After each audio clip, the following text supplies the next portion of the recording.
Israeli defence minister का आदेश। एक और बड़ी खबर है जहां ईरान ने सीज फायर का उल्लंघन किया है। आईडीएफ को हमले का आदेश दे दिया गया है। तेहरान को हिलाकर रख देंगे। काज का ये दावा है क्या? आपको बता दें ये एक और बड़ी खबर आई है।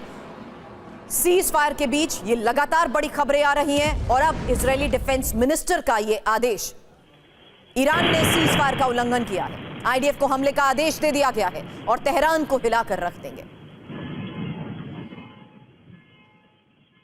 इजरायल का दावा यह है कि ईरान ने सीज फायर का उल्लंघन किया है। इस वक्त के ताजा हालात क्या हैं, सीधे लाइव ग्राउंड रियलिटी दिखाने के लिए रुक करूंगी मेरे सहयोगी मनीष झा का, जो इस वक्त तेल अवीव से हमें रिपोर्ट कर रहे थे और थोड़ी देर पहले उस जगह पर पहुंचे हैं जहां ईरान ने बड़े स्तर पर हमलों को अंजाम दिया है। और साथ ही इस बीच मेजर जनरल रिटायर्ड अनुज माथुर सर रक्षा विशेषज्ञ के तौर पर हमें ज्वाइन कर चुके हैं। कर्नल रिटायर्ड एस डिन्नी सर रक्षा विशेषज्ञ के तौर पर हमारे साथ हैं। सीधे बिरशेबा रुक करते हैं जहां पर हमला हुआ, वहीं से लगातार सीधी तस्वीरें दिखा रहे हैं Manish. Over to you Manish.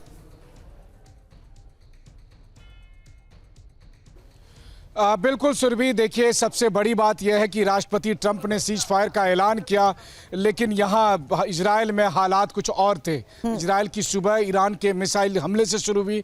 एक के बाद एक घंटे के अंदर 5 राउंड ईरान के मिसाइल का हमला हुआ। उसमें से एक राउंड के मिसाइल आकर ठीक तेल अवीव से लगभग 90 किलोमीटर दूर स्थित बीरशेबा के इस जगह पर गिरी जहां इस वक्त हमारे दर्शक सीधे कैमरे पर उस स्पॉट को देख रहे हैं।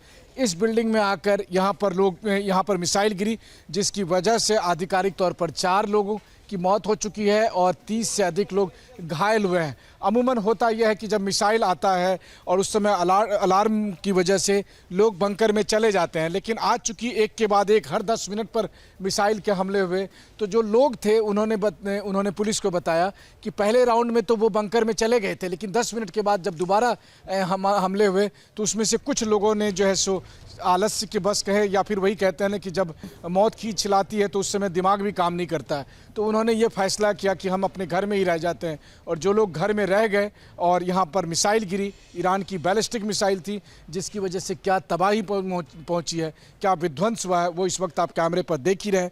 लगातार हम यहाँ से रिपोर्टिंग के जरिए ये बताने की कोशिश कर रहे हैं, लेकिन हाँ, ये कोलेटरल डैमेज कहें या जो भी सिविलियन काफ़ी संख्या में लगातार दोनों तरफ इस जंग में मारे जा रहे हैं।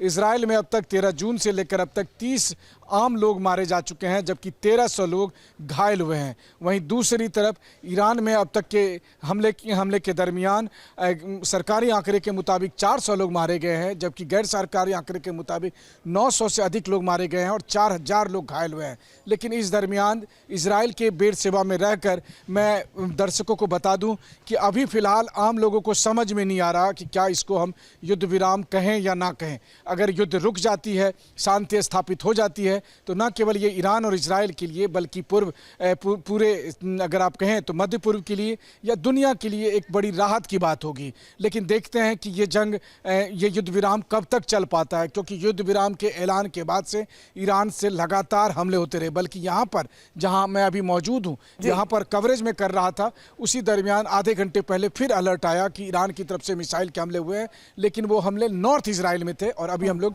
साउथ इजराइल में हैं और वहाँ पर हाइफा और दूसरे इलाकों में अभी भी सायरन बजे हैं। तो मतलब ईरान की तरफ से हमले हो रहे हैं, जवाबी कार्रवाई आईडीएफ कर रही है और इन सब के बीच नोबेल शांति पुरस्कार की लालसा में ट्रंप बैठे इस सीज फायर का नाम का एक झुंझुना बजा भी रहे हैं। बिल्कुल मनीष, और जिस जगह पर आप मौजूद हैं उसके बारे में भी बता देती हूं कि आखिर इसे क्यों टारगेट किया गया है, क्योंकि बेरशेबा जहां से आप ये सीधी तस्वीरें देख रहे हैं, मनीष सीधे हमें जो रिपोर्ट कर रहे हैं, ये इजराइल की सर्दर्न सिटी का वो हिस्सा है जहां पर आपको बता दें आईडीएफ का दक्षिण कमांड का मुख्यालय है, जहां से ये ऑपरेट करते हैं। 2 महत्वपूर्ण एयरबेस हैं इस लोकेशन के पास, यही वजह है कि इसे टारगेट किया गया है।